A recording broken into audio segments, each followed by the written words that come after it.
नमस्कार दोस्तों, डेट है आज की 14 जुलाई 2021 और आज हम 14 जुलाई 2021 के मोस्ट इंपोर्टेंट करंट अफेयर को कवर करेंगे। डिस्कशन की पीडीएफ आप टेलीग्राम चैनल से डाउनलोड कर लीजिएगा। टेलीग्राम चैनल का लिंक डिस्क्रिप्शन बॉक्स में आपको नीचे मिल जाएगा। तो चलो अब आज की क्लास स्टार्ट करते हैं, लेकिन उससे पहले ये देखिए, आप इस डिस्कशन में हमने जनवरी 2021 से लेके जून 2021 तक के तकरीबन 700 करंट अफेयर के क्वेश्चनों को कवर करना है और इन 700 क्वेश्चनों को हम दो पार्ट में कवर करेंगे। इसका फर्स्ट पार्ट ऑलरेडी अपलोड हो गया है जिसमें हमने 300 क्वेश्चनों को कवर किया है और इस वीडियो का लिंक आपको डिस्क्रिप्शन बॉक्स में नीचे मिल जाएगा। तो चलो अब आज की क्लास स्टार्ट करते हैं। पहला क्वेश्चन क्या है, किसने the light of Asia the poem that defined the Buddha नामक पुस्तक लिखी है। देखो नीचे इंग्लिश में भी लिखा गया है। तो इस पुस्तक को किसके द्वारा लिखा गया है, इस बुक को लिखा गया है किसके द्वारा, अशोक चक्रवर्ती के द्वारा। तो सी इस क्वेश्चन का सही आंसर है, अशोक चक्रवर्ती। अब ये लिस्ट देखिए आप, देखो ये वो बुक हैं जो भी न्यूज में रही हैं। अब इनको समझते हैं। रस्किन बॉन्ड, इनकी बुक का नाम क्या है, it's a wonderful life. Amrita Sen, इनकी बुक का नाम क्या है, home in the world. Kaushik Basu, इनकी बुक का नाम क्या है, policy makers journal from New Delhi to Washington DC. Sandeep Mishra, इनकी बुक का नाम क्या है, fearlessly female the Dutee Chand story. R V. Ravindran, इनकी बुक का नाम क्या है, anomalies in law and justice. Valerie Biden Owen, इनकी बुक का नाम क्या है, growing up Biden. Doctor Gauri Shankar Sharma, इनकी बुक का नाम है जन सुक्ता सुत शौर्य। देखो ये जो जन सुक्ता शुद्ध शौर्य है ना, ये उत्तर रामायण पे बेस्ड है। धवल कुलकर्णी, इनका बुक का नाम है Nathuram Godse the true story of Gandhi's assassin. Shruti Rao और सुशांत सिंह, इनकी बुक का नाम है India to the rescue. Venu Madhav Govindu और श्रीनाथ राघव, इनकी बुक का नाम क्या है, the fourth lion essays for Gopal Krishna Gandhi. Jairam Ramesh, इनकी बुक का नाम है the light of Asia the poem that defined the Buddha.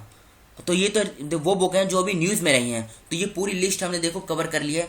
यहाँ से क्वेश्चन 100% एग्जाम में पूछा जाएगा। बढ़ते हैं आगे। जून 2021 के लिए किसे ICC player of the month बना है, मतलब जून 2021 के लिए ICC player of the month कौन बना है, ये इस क्वेश्चन में पूछा गया है। तो देखो इस क्वेश्चन का सही आंसर है सोफी एक्लिस्टोन। अब ये है कौन, देखो अगर महिला वर्ग में देखें तो ये इंग्लैंड के हैं, मतलब ये इंग्लैंड के हैं जो जून 2021 के लिए ICC player of the month बनी है। किसमें, महिला वर्ग में। बात करें अगर पुरुष की तो उसमें ये न्यूजीलैंड के हैं डेवॉन कॉनवे। फिर से बोलता हूँ, ये न्यूजीलैंड के हैं डेवॉन कॉनवे जो पुरुष वर्ग में ICC player of the month 2021 के लिए चुने गए हैं, मतलब ये बने हैं। जोवेनेल मोइसे, इनका नाम भी न्यूज में था, क्यों, देखो ये हैती के राष्ट्रपति हैं, हैती देश के, जिनके भी हाल ही में हत्या कर दी गई थी। नुक्लूफोम, ये नागालैंड से हैं जिनको विटली अवार्ड 2021 से सम्मानित किया गया था। एरिक गारसिटी, ये कौन है, ये अमेरिकी राजदूत हैं भारत के अंदर। तो ये पॉइंट आप याद रखेगा। अब लगे हाथ आईसीसी की भी बात कर लेते हैं। आईसीसी, ठीक है, इसकी स्थापना कब हुई थी, अगर एग्जाम में ये पूछा जाए आईसीसी, तो देखो इसकी स्थापना हुई थी कब, वैसे तो एग्जैक्ट डेट की बात करें तो 15 जून 1909 में हुई थी, लेकिन आप ये आगे वाली डेट याद रखेगा, 1909 में इसकी स्थापना हुई थी। इसका मुख्यालय कहाँ पर है, तो देखो इसका मुख्यालय 1909 से लेके 2005 तक ये रहा है कहाँ पे, लंदन में, यूके की राजधानी लंदन में। लेकिन उसके बाद 2005 में ये शिफ्ट कर दिया गया और 2005 से लेके अभी तक, मतलब आज तक ये कहाँ पर है, ये है दुबई में, यूएई की सिटी दुबई में इसका मुख्यालय है। कब से लेके कब तक, 2005 से लेके अभी तक। ये तो बात करी हमने मुख्यालय की। बात करें इसका अगर हम किसकी, चेयरमैन की, तो चेयरमैन कौन है, चेयरमैन है ग्रेग बार्कले। कौन, ग्रेग बार्कले, ये इसके चेयरमैन है। और ये किस देश से हैं, ये न्यूजीलैंड से हैं। पूछा जाए आईसीसी है क्या है, इंटरनेशनल क्रिकेट काउंसिल, तो देखो ये क्रिकेट की वर्ल्ड गवर्निंग बॉडी है। ये पॉइंट भी आप याद रखिएगा, क्वेश्चन यहाँ से भी उठ सकता है। अब ये देखिए, इस डिस्कशन में हमने जून 2021 के तकरीबन 190 क्वेश्चनों को कवर किया है और इस वीडियो का लिंक आपको डिस्क्रिप्शन बॉक्स में नीचे मिल जाएगा। अगर आपने इस डिस्कशन को कवर कर लिया तो आपका जून 2021 का एक भी करंट अफेयर रह नहीं जाएगा। बढ़ते हैं आगे। किस राज्य सरकार ने खुद का एक over the top platform launch करने का प्रस्ताव रखा है। देखो ये न्यूज़ क्या है, इसे हम समझते हैं। आपने सुना होगा अमेजॉन नेटफ्लिक्स के बारे में। ये क्या काम करते हैं, ये मलयालम सिनेमा पे फोकस करते हैं, लेकिन जो बड़े स्टार होते हैं, पॉपुलर स्टार, उन्हीं को ही इसमें फोकस किया जाता है, उन्हीं पे ही। लेकिन ये जो ओवर द टॉप प्लेटफॉर्म होगा, इसके माध्यम से क्या होगा, जो छोटे स्टार होते हैं, जो कम पॉपुलर हैं, उनको भी इसमें मौका मिलेगा, उन पे भी फोकस किया जाएगा, उनकी भी जो पिक्चर्स हैं वो यहाँ पे दिखाई जाएंगी। ठीक है, तो ये न्यूज़ है। अब इसको किसने लॉन्च किया है, मतलब कौन इसको लॉन्च करेगा, तो ये करेगा केरल की सरकार OTT अपना नया खुद का ओवर द टॉप प्लेटफॉर्म को लॉन्च करेगी। बात करें हरियाणा की देखो, प्राणवायु देवता पेंशन स्कीम हरियाणा की सरकार ने लॉन्च की थी। पश्चिम बंगाल की सरकार ने स्टूडेंट क्रेडिट कार्ड योजना लॉन्च की थी। राजस्थान टाइगर कॉरिडोर डेवलप करेगा। आंध्र प्रदेश की सरकार ने सोल्ट प्रोग्राम को लॉन्च किया था। तो डी इस क्वेश्चन का सही आंसर है केरला। ये केरला की लोकेशन है, यहाँ पे ये देखिए आप। इसकी बाउंड्री कर्नाटका और तमिलनाडु, सिर्फ 2 राज्यों के साथ इसकी बाउंड्री शेयर होती है। ये केरला की बेसिक इन्फॉर्मेशन है। कैपिटल तो आप जानते हैं, तिरुवनंतपुरम है। मुख्यमंत्री कौन है, पिनाराई विजयन। राज्यपाल कौन है, आरिफ मोहम्मद खान। 1 नवंबर 1956 में फॉर्मेशन हुई थी। 14 जिले हैं, लोकसभा की 20 सीट, राज्यसभा की 9, विधानसभा की 141 सीटें हैं। केरला को भारत का मसालों का बगीचा भी कहा जाता है। अस्तामुडी लेक, पेरियर लेक, वेमर लेक और पेरोवर लेक, ये 4 लेक केरला में स्थित हैं। कुछ इंपोर्टेंट नेशनल पार्क की बात करते हैं। Eravikulam national park, Periyar national park, Silent Valley national park, Anamudi Shola national park, Wayanad wildlife sanctuary, Chinnar wildlife sanctuary, Neyyar wildlife sanctuary, ये सभी केरला में स्थित हैं। कोची में इसकी हाई कोर्ट है, जहाँ के मुख्य न्यायाधीश हैं एस मणिकुमार।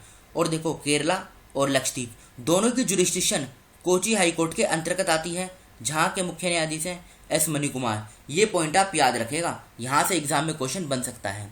भौगोलिक संकेत GI प्रमाणित भालिया किस्म के गेहूं का पहला शिपमेंट केन्या और श्रीलंका को किस राज्य से निर्यात किया गया, तो आंसर क्या होगा, गुजरात से भालिया वैरायटी का जो गेहूं है ना, इसको एक्सपोर्ट किया गया केन्या और श्रीलंका में, और इसको GI टैग भी दिया जा चुका है। किस राज्य से, ये गुजरात से एक्सपोर्ट किया गया है। ये गुजरात की लोकेशन देखिए आप, ये गुजरात है। राजस्थान, मध्य प्रदेश, महाराष्ट्र, 3 राज्यों के साथ गुजरात की बाउंड्री शेयर होती है, और पाकिस्तान के साथ ये इंटरनेशनल बाउंड्री भी बनाता है गुजरात। ये गुजरात की बेसिक इन्फॉर्मेशन है। गांधीनगर इसकी कैपिटल है। 1 मई 1960 में फॉर्मेशन हुई थी। टोटल भारत के 9 राज्यों की सीमा समुद्र के साथ लगती है। उनमें से सबसे ज़्यादा जो लॉन्गेस्ट कोस्ट लाइन है, ये गुजरात की है। विजय रूपाणी मुख्यमंत्री हैं, आचार्य देवव्रत ये राज्यपाल हैं। 33 जिले हैं, लोकसभा की 26 सीट, राज्यसभा की 11, विधानसभा की 182 सीटें हैं। अहमदाबाद में इसकी हाईकोर्ट है, जहाँ के मुख्य न्यायाधीश हैं विक्रमनाथ। गिर नेशनल पार्क, जिसे लैंड ऑफ एशियाटिक लायंस भी कहा जाता है, क्यों, क्योंकि ये जो एशियाटिक लायंस हैं ये सिर्फ गुजरात में ही देखने को मिलेंगे भारत के अंदर, और गुजरात में भी कहाँ पर, इसी गिर नेशनल पार्क में। Kutch desert wildlife sanctuary, Vansda national park, Indian wildlife sanctuary, मैरी national park, Narayan Sarovar sanctuary, Barda hills wildlife sanctuary, Nal Sarovar bird sanctuary, Bhavnagar blackbuck national park, ये सभी गुजरात में स्थित हैं। सूरसागर लेक, थोल लेक और गोमती लेक, ये तीनों लेक भी गुजरात में हैं। सरदार सरोवर डैम जो नर्मदा रिवर के किनारे पे है। कमलेश्वर डैम ये हिरन रिवर के किनारे पे है। दंतीवाड़ा डैम बानस रिवर के किनारे पे है। कड़ाना डैम जो माही रिवर के किनारे पे है। तो ये सभी डैम ये गुजरात में स्थित हैं। खबरों में रहे समीर बनर्जी का संबंध किस खेल से है, तो देखो ये इंडियन अमेरिकन टेनिस प्लेयर हैं। इनका नाम न्यूज़ में क्यों आया, क्योंकि इन्होंने विंबलडन में बॉयज सिंगल टाइटल का खिताब जीत लिया है। तो डी इस क्वेश्चन का सही आंसर है टेनिस। 5th क्वेश्चन का डी आंसर सही है टेनिस। यशपाल शर्मा का जुलाई 2021 में निधन हो गया। वह निम्नलिखित में से किस क्षेत्र से संबंधित थे, तो आंसर क्या होगा, इस क्वेश्चन का सही आंसर होगा क्रिकेट। इनका संबंध क्रिकेट से था, तो बी इस क्वेश्चन का सही आंसर है क्रिकेट। बढ़ते हैं अगले क्वेश्चन की तरफ। किस राज्य सरकार ने मुख्यमंत्री कोविड-19 विधवा सहायता योजना लॉन्च की है। देखो इस योजना में होगा क्या, सबसे पहले आप ये जान लीजिए।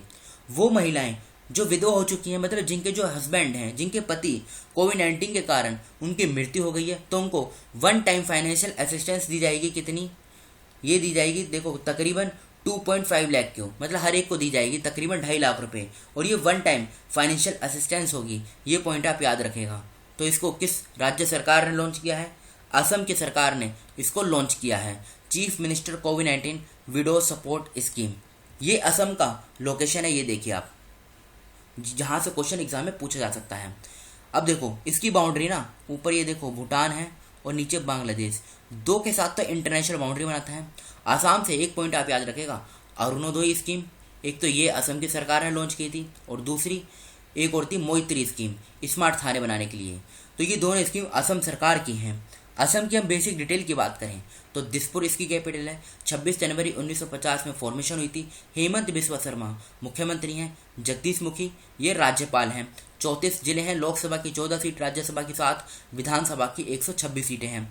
Kaziranga national park, Manas national park, Dibru Saikhowa national park, Nameri national park और औरंग नेशनल पार्क, ये पांचों नेशनल पार्क आसाम में स्थित हैं।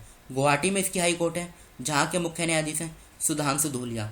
अरुणाचल प्रदेश, नागालैंड, मणिपुर, मिजोरम, त्रिपुरा, मेघालय, पश्चिम बंगाल, 7 राज्यों के साथ असम की बाउंड्री शेयर होती है। बढ़ते हैं अगले क्वेश्चन की तरफ। राष्ट्रीय डॉल्फिन अनुसंधान केंद्र यानी नेशनल डॉल्फिन रिसर्च सेंटर, ये कहाँ पे बनाया जाएगा, किस शहर में बनेगा ये? तो ये बनेगा बिहार के पटना में। तो बी इस क्वेश्चन का सही आंसर है। 8th क्वेश्चन का बी आंसर सही है, पटना। किस राज्य सरकार ने सरकारी स्कूलों में स्मार्ट प्लेग्राउंड विकसित करने का निर्णय लिया है? तो ये फैसला भी हाल ही में पंजाब की सरकार ने लिया है। वहाँ के जो गवर्नमेंट स्कूल हैं उसमें स्मार्ट प्लेग्राउंड को डेवलप किया जाएगा और इसके लिए तकरीबन 10 करोड़ रुपए खर्च भी किए जाएंगे। तो सी इस क्वेश्चन का सही आंसर है, पंजाब। यूरो कप 2020 का खिताब किस देश ने जीत लिया है? तो यूरो कप 2020 का खिताब ये इटली ने जीता है। किसको हरा के? इंग्लैंड को हरा के। तो ई इस क्वेश्चन का सही आंसर है, इटली। इटली की कैपिटल रोम। ये आप याद रखिएगा, एग्जाम में काफी बार पूछी जा चुकी है। अब ये कल के क्वेश्चन है जो आपसे पूछे गए थे। बोनालू त्योहार का संबंध किस राज्य से है? ये तेलंगाना से है। किसे पोलैंड में भारत का अगला राजदूत नियुक्त किया गया है? तो नगमा मोहम्मद मलिक, ये इस क्वेश्चन का सही आंसर है। किस राज्य ने आदिवासियों और अन्य स्वदेशी समुदाय के लोगों की संस्कृति और प्रथाओं की रक्षा के लिए एक नया विभाग बनाने का फैसला किया है? देखो, ये जो बोनालू त्योहार है ना, ये तेलंगाना में तो बनाया जाता है। ये हिंदू फेस्टिवल है और इसमें क्या होता है, देवी महाकाली जी की पूजा की जाती है। तो ये पॉइंट आप याद रखेगा। और 3rd क्वेश्चन का आसाम सही आंसर है। विश्व जनसंख्या दिवस कब मनाया जाता है? ये 11 जुलाई को मनाया जाता है। भारत में अमेरिकी राजदूत के रूप में किसे नियुक्त किया गया है? एरिक गारसेटी को नियुक्त किया गया है। हिमाचल प्रदेश का राज्यपाल किसे नियुक्त किया गया है? राजेंद्र विश्वनाथ अलेरकर, ये इस क्वेश्चन का सही आंसर है। अब ये आज के क्वेश्चन जिनका आंसर आपको बताना है। भारत का पहला समुद्री मध्यस्थता केंद्र किस राज्य में बनेगा? अबी अहमद किस देश के प्रधानमंत्री के रूप में चुने गए हैं? दुनिया का सबसे पुराना आभूषण कहाँ खोजा गया? नितिन गडकरी ने किस शहर में देश के पहले निजी एलएनजी तरलीकृत प्राकृतिक गैस संयंत्र का उद्घाटन किया है? यहाँ पे निजी आएगा। देखो, वैसे तो पीडीएफ में मैं इसको अपडेट कर दूंगा। 5th क्वेश्चन में क्या है? भारत के पहले क्रिप्टो गेमिंग गार्डन का उद्घाटन कहाँ किया गया? जुलाई 2021 में विश्व जनसंख्या दिवस के अवसर पर किस राज्य ने नई जनसंख्या नीति 2021-30 की घोषणा की है? तो इन 6 क्वेश्चनों का आंसर आपको कमेंट बॉक्स में खुद से देना है। तो फिलहाल इस डिस्कशन को यहीं पे रोकते हैं। Thank you.